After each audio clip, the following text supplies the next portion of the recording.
So Senator, I everything need you to respond to me. You guys know where to find me. I'm up in the Hart Building. Progress in all three of those areas, fixing the payment gap, getting ahead balanced regionally, and following through on our desire to do good things. Senator Sheldon Whitehouse doesn't come to fight. He comes with a plea. Rhode Island hospitals receive 23% less reimbursement than Massachusetts facilities just miles away, and the healthcare system is bleeding out. After 7 months of bureaucratic runaround, Whitehouse erupts. It's bloody Groundhog Day. Kennedy's response: "You have my cell phone. I've never heard from you in 7 months."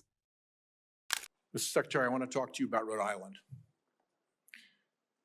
When you were last sitting there, here's what I said to you. I want to read it back to you because I want it to sink in. CMS has for years maintained a reimbursement system that the bureaucracy could never explain, never justify, that persistently pays Rhode Island providers less than neighboring Massachusetts and Connecticut providers, a difference of 23 and 26% in our regional healthcare market. Rhode Island's healthcare system is bleeding out because we aren't paid what neighboring hospitals and doctors are paid. And the one act that CMS took on this issue years ago was to make it worse. I raised that with you then. I've raised it since with Dr. Oz. I've raised it with CMMI Director Sutton. I would like to get action from CMS on that. One partial avenue of relief for Rhode Island is the AHEAD program. Rhode Island is a willing voluntary participant in the AHEAD program. Coming behind Rhode Island is Connecticut. What remains to be seen is whether the payment rates agreed to for Rhode Island will suffer the same discriminatory discount with respect to the AHEAD rates for Connecticut as Connecticut comes through. I've been able to get no assurances from CMS that they care one whit about this payment differential or that they see AHEAD as a means of resolving this injustice. Mr. Kennedy, our healthcare system is teetering as a result of this. This is not a casual matter, and I would really like to see you and Dr. Oz and Mr. Dutton put your attention onto this Rhode Island problem.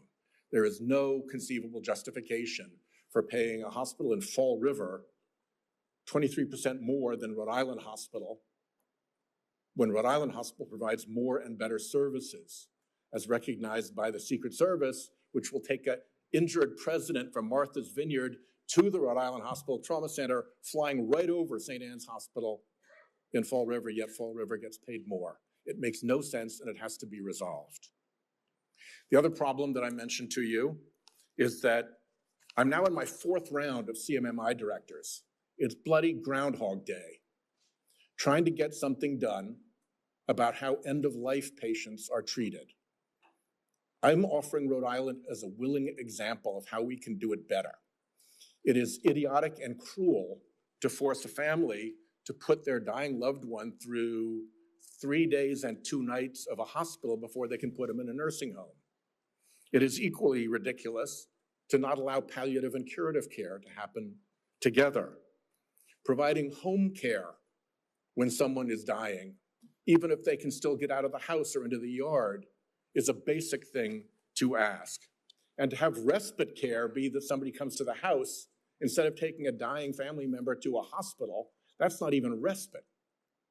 Every single one, Mr. Kennedy, of these waivers has been granted in the past by CMMS and other circumstances. All I want is for somebody to come and work out how we do this in Rhode Island. What is our patient base that we'll do this in? How we put the waivers together? To quote your CMS director, Mr. Oz, he said, "As we discussed in your office, we must re-examine how end-of-life care is addressed in this country. I'm offering Rhode Island as an example of how to make it better. I hope you will concede that right now it is not good."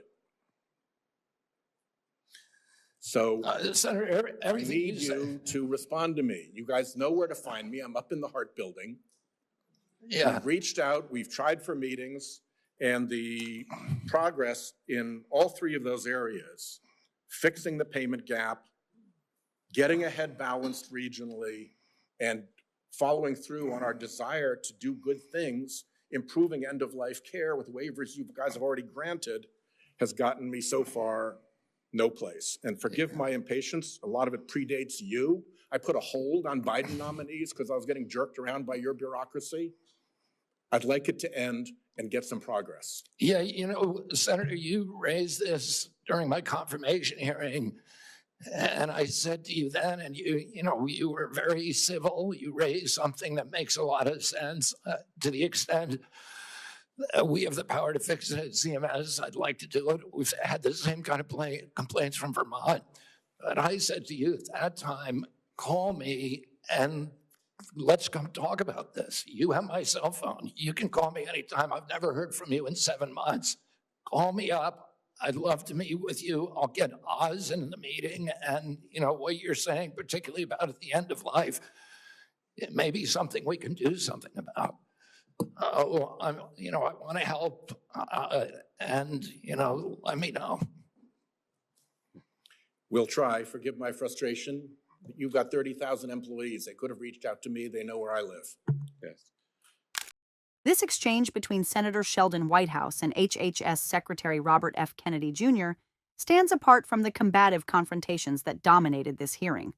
Rather than ideological warfare over vaccines or pandemic response, this represented a frustrated elected official pleading for action on a concrete, fixable problem devastating his state's healthcare system, and receiving what appeared to be a genuine offer of help, albeit with pointed criticism about communication failures.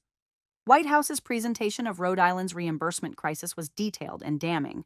The 23% payment differential between Rhode Island providers and neighboring Massachusetts facilities, and 26% compared to Connecticut, represents an inexplicable bureaucratic injustice with severe real-world consequences. His example was particularly striking. The Secret Service flies injured presidents over a higher reimbursed Fall River Hospital to reach Rhode Island Hospital's Superior Trauma Center, yet the federal government pays Rhode Island Hospital substantially less. This paradox, rewarding inferior facilities while underpaying superior ones, epitomizes nonsensical government policy that fuels public frustration with bureaucracy.